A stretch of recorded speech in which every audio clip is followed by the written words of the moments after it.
ACL mooy association conducteur d'engins lourds du Sénégal di ay xale kase. defe naa mosoo dem ci ndaje moo xam ne danga naa ñii ñoo ñuy dawal machine. mosu leen ko sax waxtaane.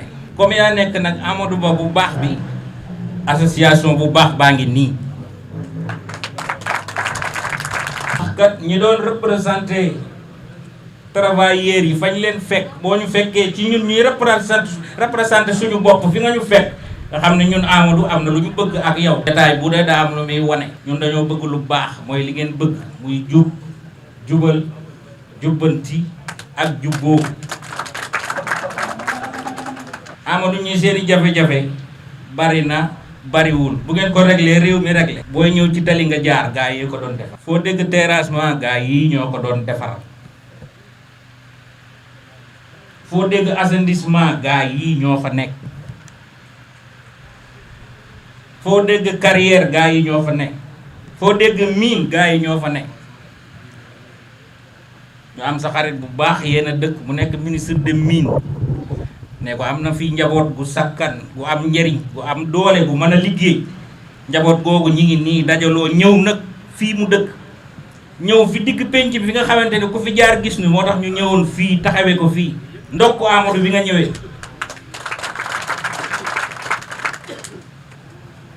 gaa yi am ay jooy yu ñuy jooy fu ne ñu ko fay jooy duggun fu ne génn fu ne tey jii boo ñëwee ba yegg si fii defe naa suñu rangooñ war na fer. li koy feral gaa yi li ñu soxla bariwul. Amadou dimbali ñu am assance am statut bu ñu ko amee li ci des muy les jëm ci contrat ak salaire bu ñu ko defaralee suñu bopp xanaa dina baax. kon dimbali ñu ci loolu. kuy wër nit ba koo formé boo fekkee ñu pare te di ay xale kenn ku ci ne responsabilité bi la ngay dawal bi ci gën a tuuti mi ngi commencé ci 50 millions ñi toog fii ñëpp machine bu ci ne bu ci gën a tuuti 50 millions la commencé jëm kaw. kon ku yor responsabilité boobu boo ko joxee beneen responsabilité wax dëgg yàlla li nga bëgg dana la ko ci defal. bu fi nekkee naa salaire contrat entreprise Amadou loolu day gudd. dimbali ñu am statut ñu am centre formation bu ñu ko amee li ñu bëgg ñun dañoo ko defal li ci des dañ ko lijjanti ndax ñi fi nekk ñu am jom lañ. li ñu mën a jàmbat bari na waaye dañu bëgg a ànd ak yéen liggéey parce que mën nañu dañoo nekk fépp nag.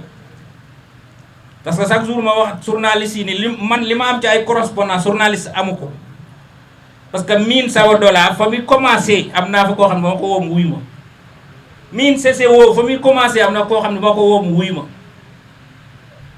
Circon bu nekk Casamance am na foo xam ne moo ko woo mu wuyu ma. carrière Bandia Sindia feneen koo xam ne foo ko woo mu wuyu ma journaliste amuñu loolu. ñun conducteurs yi kase ñoo am loolu ñoo xam loolu. ñoo mën a lijjanti ci réew mi lu bëree bëri te mais nag Amadou loolu dañ koo jël ñu teg ko ci sa loxo tey jii.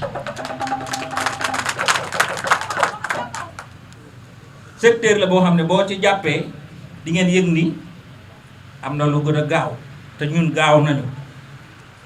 boo demee neen ministre de agriculture loolu mu bëgg ñu formé bu ba paree ngi fi man ci leneen nañu ci jox suñu wàll ci yow lañ koy jaarale. Biram Souleye comme yéen a dëkk li ñu lay wax lañ lay wax dee ko njabootam ngi fi nanu gis am na luñ ko mënal am na lum nu mënal dañ toog waxtaan. premier ministre ne ko ñun comme day wut ay emploi mën nañoo créer 50 000 ñun ñu nekk fii parce que nag mën nañu ko moo tax ñu wax la ko te suñu laajee lu tax ñu wax ko ñu indil ko. wala gars yi loolu nekkul wax day am témoin ku am gan danga koy wax li nga bëgg buñ paree ñu bàyyi ko moom li mu xam waaye dañ la wax liñ bëgg tax nag man nañu bu ñu mënul woon duñ ni la mën nañ te gis nañ li ngay def te bëgg nañ see jàpp bëgg nañ leen jàppale wane leen ak premier ministre ñu indil ko ñun loo xamante kenn mus ko koo indil muy association boo xamante ni dañoo taxaw am force am jom mën a liggéey te formation formé wu nañ ba pare fii rek nga koy gisi kenn ku nekk nag ngi daw wut si ñu waaye nun daa am fu ñu bëgg a dem ndax dañoo fekk nen ni réew mi dafa nekk 3e suusal suul machine a ci gën a gaaw Amadou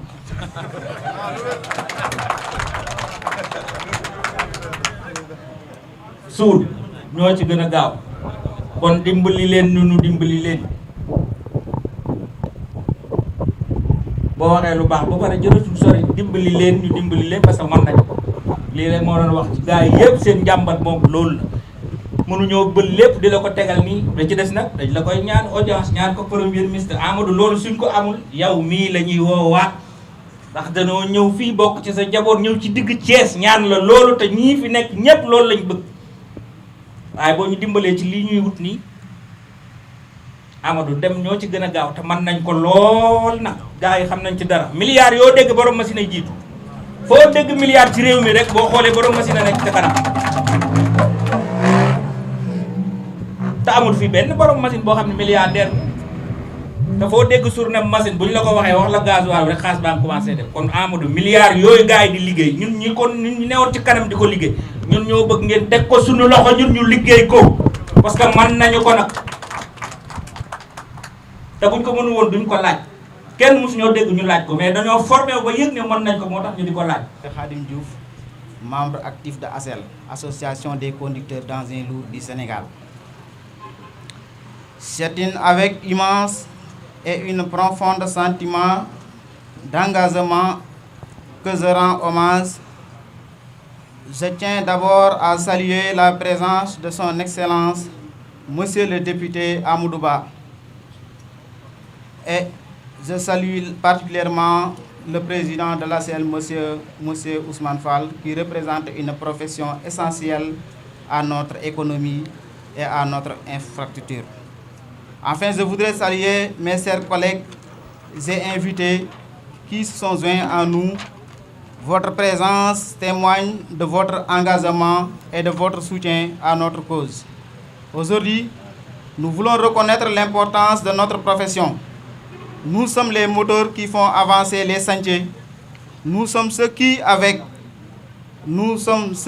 avec précision et savoir-faire, manœuvrent des engins lourds pour transformer des idées en réalité. Notre expertise et notre dévouement sont des atouts précieux qui contribuent à bâtir l'avenir de notre pays, le Sénégal. Cependant, cette journée est aussi l'occasion de rappeler l'importance de la sécurité. Chaque conducteur d'engin doit rentrer Saint-Louis sain et sauf et il est de notre responsabilité de veiller à ce que nos conditions de travail soient optimales. Ensemble, nous pouvons promouvoir une culture de sécurité qui protège non seulement notre santé, mais aussi celle de nos collègues. Cette belle journée est une opportunité pour présenter nos doléances à nos chers gouvernants. Cette plateforme revendicative des conducteurs d'engins lourds du Sénégal se porte essentiellement sur deux choses, financiers et administratifs. Nous savons que le gouvernement actuel a le pouvoir de faire changer les choses et de réviser la législation actuelle pour rendre ce beau corps de métier plus compétitif et attractif. C'est dans cette même optique qu'ASEL Sénégal implore le gouvernement à négocier avec les entreprises et au bureau de recrutement, autrement dit bureau intérim, afférent dans le domaine de l'exploitation minière du BTP. Nous avons des revendications légitimes. On peut en citer quelques-unes. Nos difficultés face à des contrats précaires et des rémunérations qui ne reflètent pas la pénibilité et la technicité de notre travail. Ce 1er mai est donc un appel à la reconnaissance et le rôle crucial pour le développement de notre cher Sénégal. Un appel à des contrats de travail clairs, justes et respectueux de nos droits. Un appel à des salaires dignes qui tiennent compte de nos compétences et risques inhérents à notre métier.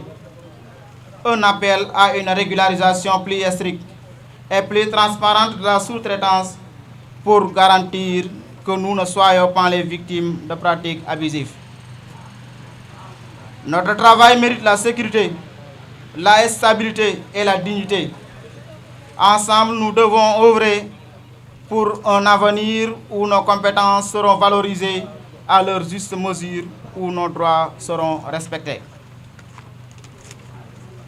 Enfin, ACL Sénégal lance un appel solennel à Monsieur le Président de la République, Monsieur Bassirou Diomaye Diakhar Faye, et à son Premier ministre, Monsieur Ousmane Sonko, à nous aider à mettre sur pied un centre de formation moderne, équipé des dernières innovations technologiques pour la certification et la formation des conducteurs d'engins lourds du Sénégal et de la sous-région. Mesdames et messieurs, pour clôturer cette belle journée, permettez-moi de remercier Monsieur le député Amadou Ba ainsi qu'à tous les élus locaux pour leur soutien inestimable à la réussite de cette belle fête. Merci, Monsieur le Président. Travailleurs yi ma am nag mbégte bi ma jógee sànq bourse du travail ñëw fii découvrir association bii nga xam ne am na solo lool ci am réew. Président wax na ko léegi, réew mënul développer te àndoog les engins lourds ndax ñoom ñooy jiitu. li nga xam ni nag moo xaw a doy waar mooy boo demee ci dëkk tubaab yi ñi nga xam ni ñoo am permis yi dawal engin lourd yi ñoom rek ñooy salarié yoo xam ni duñu wut liggéey, dañ leen di wuti.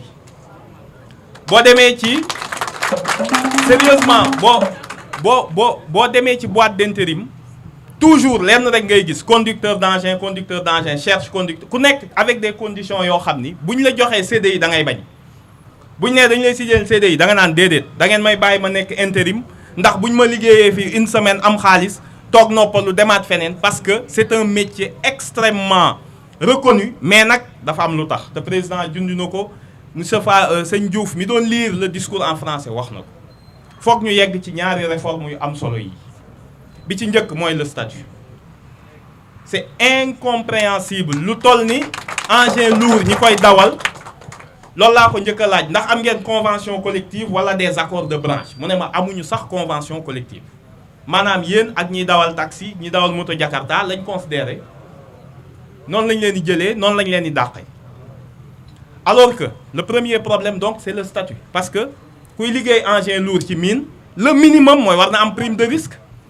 mën na am prime aléa climatique ndax ci naaj bi lay nekk 40 degrés di manier ay outils yu dangereux kooku bu amul ce statut minimal là mais liggéey bi mënul dem. beneen bi ci nekk mooy une certification wax na ko avec un centre agréé ba nga xam ne bu ñu joxee les multinationales ay chantiers yu mag dañ naan leen war leen ñu engin yi ngeen di liggéeyee yépp bu ñu leen joxee marché bi yi nga xam ni ñun suñu gars yi fii mënuñu koo dawal ngeen indi ko fi 9 mois avant ngeen former leen ci mais kenn du nangu ngeen indi yéen seeni conducteur ñuy dawal yenn engins yi boo waxee ñu ne la non ñii gars yi mënuñu koo dawal. Donc ce permis yéen dañ leen war a détacher ci permis de conduire yi boo demee ba am permis day mel ni koo xam ne dafa am master ci dawal mooy permis bii mu am dañ ko yóbbu ci centre mu maîtriser ko ñu agréé ko mu téye certification boo koy embaucher certification bi ngay embaucher loolu bu amul lii yëpp ngeen di wax nii mais c'est voué à l'échec te loolu c'est pas normal mu continuer ba heure bi mais nag yéen aussi yàlla dafa def ngeen mën a xeexal seen bopp parce que yéen bu ngeen xëyoon taxaw réew mi taxaw société yi taxaw loolu moom mën naa ni yéen képp laa jàpp ni ak médecins yeeg ñenn ñoo xam ne mën ngeen xeexal seen bopp moom. donc li ñu war a yegg mooy ngeen fexe ba permis bi ngeen yor France ku am permis poids lourd je vous assure day génne wane ko waa këram defal ko feet parce que xam nañ ni mooy permis wu liggéeyam à fu mu mën a dem. permis yi nag foog ñu def ko équivalence internationale boo xam ni même yow bu la neexee xëy dem Dubaï liggéeyi mais parce que ñëpp reconnaître nañ certification bi à l'international. loolu kese mooy tax ñu respecté leen mais boo ñëwee indi permis boo xam ni àndul ak agrément boo xam ni xam nañ ni képp ku amul lii mënoo koo dawaloo ci mine ci carrière wala ci chantier boo amee ce statut là c'est à partir du permis. Il faut qu'on réforme le permis des engins poids lourds moom mu nekk benn permis bu spécial nga xam ni ñi ko am moom xam nañ ni ñoom macha allah bu Sénégal ba Japon ils ont avec la formation continue les mécanismes am nañ xam-xam pour mën a conduire tous les types de véhicules yoo xam ne ñoo fi ñëw.